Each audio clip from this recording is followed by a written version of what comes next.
Bah, je vais même pas changer de tenue, j'ai pas changé de décor, hein. C'est le même jour, la même vidéo. Sauf que je l'ai coupé en deux pour que ce soit plus sympa et plus court. Je vous dis bonjour. Je dis même pas bonjour. Les amis, on se retrouve aujourd'hui pour une nouvelle vidéo. On est ici pour clôturer en tout cas le challenge pouce. Et j'avais envie de discuter un peu avec vous et de vous parler de tout ce que j'avais appris pendant ces longs mois, donc ces 10 mois où j'ai cherché un peu à faire pousser et à maximiser la pousse de mes cheveux. Tout d'abord, la première chose, j'ai appris qu'un cheveu long est d'abord un cheveu fort.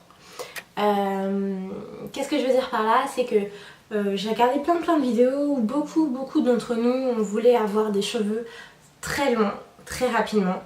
Et en vrai c'est pas possible parce que si notre cheveu n'est pas long très rapidement, c'est parce qu'en fait il lui manque quelque chose. Parce qu'il y a quelque chose en lui, quelque chose en nous qui n'est pas suffisamment bien fait, il n'y a pas suffisamment d'apport en quelque chose pour que cette longueur soit obtenue. Donc j'ai d'abord appris à rendre mon cheveu plus fort, plus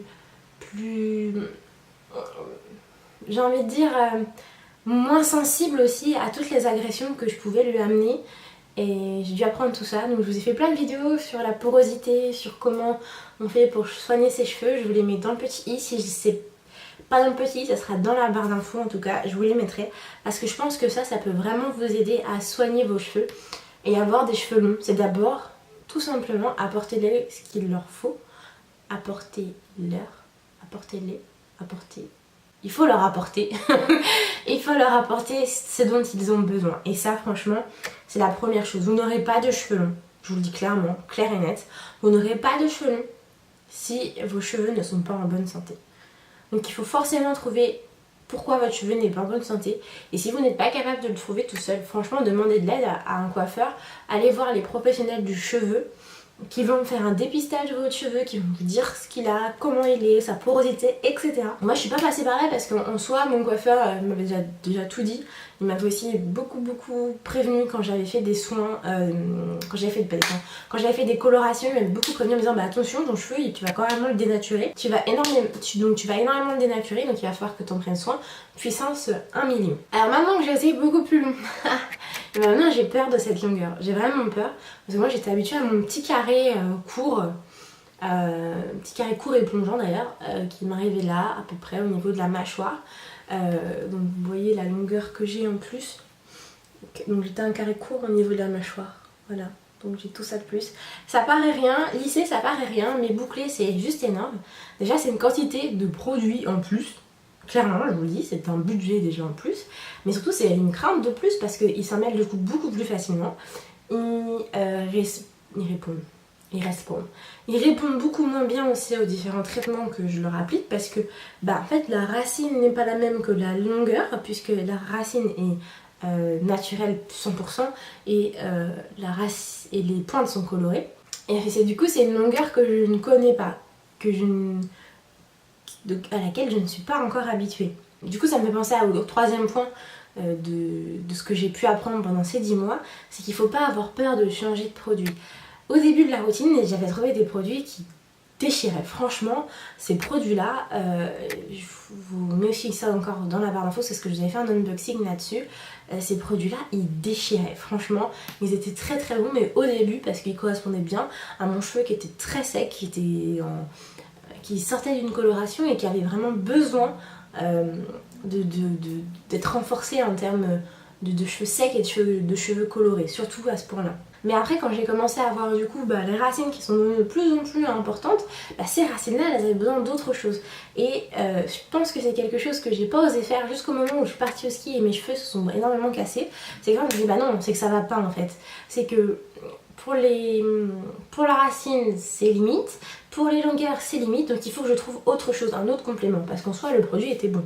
Donc là j'ai changé, j'ai fait d'autres petites choses que vous avez suivies ou pas. Je vous mets encore toute l'histoire, je vais le dire 1000 fois des trucs là, mais dans la barre d'infos, il n'y a pas de souci, vous aurez toute l'histoire. Le quatrième point c'est le suivant, c'est que changer de produit, c'est bien, mais qu'il faut aussi laisser le temps aux cheveux. Il faut laisser le temps aux cheveux de pouvoir vous dire ça j'aime pas.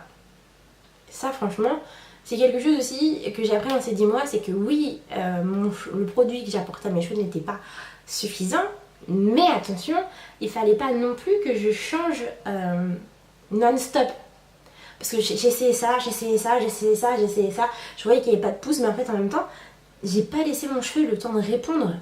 Il peut pas me donner 1 cm de pouce en une nuit, ça c'est pas possible. Après, on va voir tout ça parce que j'ai encore plein d'autres trucs que j'ai envie de tester avec vous et j'ai envie de voir avec mes cheveux, voir si c'est possible, mais franchement je pense pas. 1 cm de pouce en une nuit, non les filles, oubliez. Oubliez, sérieusement, c'est juste pas possible. Et du coup, faut changer de produit, oui, mais il faut aussi laisser le temps aux cheveux. De se remettre aussi de ce qu'il a vécu, de ce que vous lui donnez comme produit. Donc pendant ces 10 mois, j'ai aussi appris la rigueur du cheveu crépus.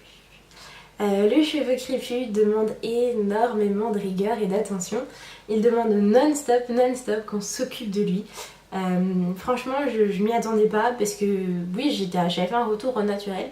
Oui, je m'en occupais, mais pas comme ça. J'ai appris à m'occuper de mes cheveux, j'ai appris à avoir une rigueur, j'ai appris à avoir une routine et à la tenir surtout. Parce que c'est au moment où je tiens la routine que je vois les résultats.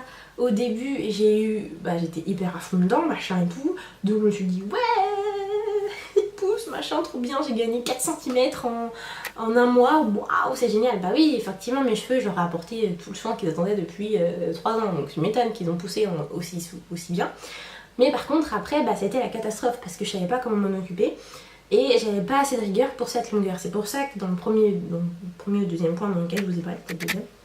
Dans le deuxième point que j'ai abordé au début de cette vidéo, je vous ai dit que j'ai peur maintenant de cette longueur parce que celle-ci je ne sais pas encore comment trop bien la maîtriser. Cette rigueur aussi, elle est due au fait que le cheveu est en constante évolution, c'est ce que je vous dis, en gagne de la longueur, donc du coup on a 2 textures différentes, etc. Et du coup il faut toujours chercher à comprendre les besoins de son cheveu. Et ça c'est quelque chose qui est en constante évolution parce que sa routine, au final, elle peut pas rester la même, elle change, enfin moi en tout cas elle a changé quasiment mois après mois. Plus je gagnais de la longueur, plus ma routine elle devait changer. Et aussi la manière dont je traitais mes cheveux a changé, j'ai dû tout faire évoluer au fur et à mesure et de manière constante en même temps. C'est très difficile à expliquer parce que d'un côté je devais être très rigoureuse et respecter la routine et d'un autre côté je devais aussi tout le temps chercher à améliorer et à changer et à toujours écouter mon cheveu. Et tout ça, ça demande beaucoup de temps. Vraiment beaucoup de temps.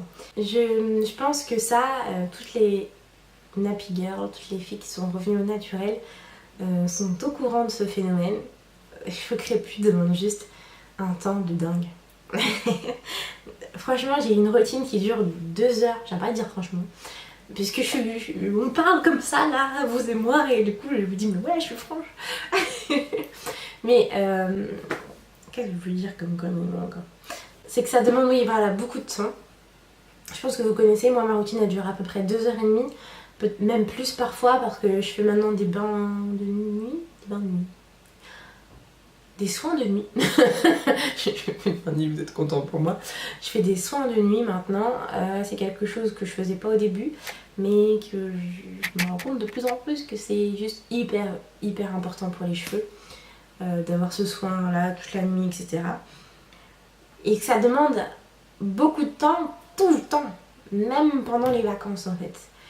Je suis partie au ski, je vous ai raconté ce qui s'est passé, je me suis pas occupée de mes cheveux, je me suis dit bon, je vais faire ma lock méthode, je vais me faire deux nattes collées, puis c'est parti, basta, on va au ski, on met les cheveux au froid, on met son bonnet toute la journée, il n'y a pas de souci. Quand je vais revenir, je vais juste défaire mes nattes et ça va être le meilleur des mondes. Bah non, non, voilà. Donc c'est quelque chose qui demande tous les instants. Et ça me permet d'avoir une belle transition en tout cas sur le point numéro 8 qui va être de faire attention au reste et de pas être dans la nappy obsession. Parce que j'ai découvert ça, en tout cas au tout début, et puis juste après le ski, où j'ai vraiment eu très peur pour mes cheveux tout le temps. Chaque chose que je faisais, chaque changement que j'essayais, chaque test que je faisais, j'avais envie de pleurer. Ça devenait une obsession, vraiment. Je disais à ma famille, mes amis,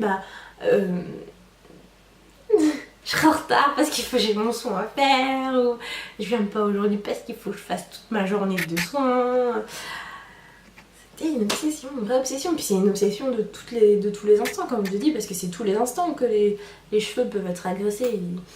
J'ai appris à m'en détacher au fur et à mesure en me disant bah non mais attends, t'as fait ton soin, t'as fait ton machin, vis un peu, laisse tes cheveux vivre aussi. Là je suis partie en vacances aux Maldives, bah j'avais les cheveux détachés tout le temps, je me faisais... Certes je prenais quand même soin de mes cheveux, mais j'ai su petit à petit j'ai réussi petit à petit à m'en détacher et à ne plus être esclave de mes cheveux. Mes cheveux sont là pour me rendre belle, mais je dois pas les vénérer. Enfin, vous voyez ce que je veux dire? Je sais pas trop si je suis claire dans les propos. Mais donc voilà. Bref, donc cette vidéo c'est donc la fin, la clôture de mon challenge pouce. C'est pas pour autant la fin en tout cas de toutes mes vidéos cheveux. J'ai découvert mais 1 million de choses encore que j'ai envie de tester, que j'ai envie de vous faire partager. N'hésitez pas en commentaire à me dire si vous avez envie qu'on refasse ensemble un challenge pouce. Je pense que ça peut être une bonne idée de se motiver et pour refaire un challenge pouce. En tout cas, si j'en dois en refaire un, je le referai pas du tout, mais du tout comme celui-ci. Ça c'est clair et net. Parce que là j'étais vraiment esclave de ma pousse de cheveux. De là à ne pas aller chez le coiffeur puisque j'avais peur qu'il coupe mes fourches et du coup qu'il me fout trop de longueur. Puis j'avais aussi un peu le côté pression aussi de ce que j'avais envie de vous montrer, parce que j'avais envie de vous montrer que mes cheveux avaient poussé, donc j'avais aussi peur de vous dire bah j'ai coupé 10 cm. Donc voilà, donc n'hésitez pas à me dire en commentaire si vous avez envie qu'on fasse ensemble, pourquoi pas un challenge pouce peut-être différent, ou un challenge... Enfin ce sera pas vraiment un challenge pouce je pense, ça sera plus un challenge soin ou un truc comme ça, un truc un peu plus sympa où oui, peut-être qu'on verra pas forcément la pousse de ses cheveux, mais ça sera pour aider au truc quoi. Donc en tout cas si c'était à refaire, je referai ce challenge pouce, mais pas comme ça c'est sûr et certain. J'espère que vous avez vu ma vidéo Lem Check où je vous ai donné les résultats pour ceux qui avaient envie. Encore une fois, n'hésitez pas en commentaire à me poser toutes les questions que vous avez envie sur le challenge pouce, ce que j'ai fait, ce que j'ai pas fait, ce que j'aurais voulu faire mais que j'ai pas fait.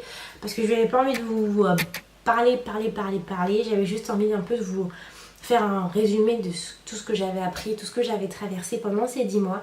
Mais je pense que j'ai pas balayé du tout tous ces 10 mois. Mais en tout cas j'ai essayé de vous faire le résumé le plus sincère et le plus...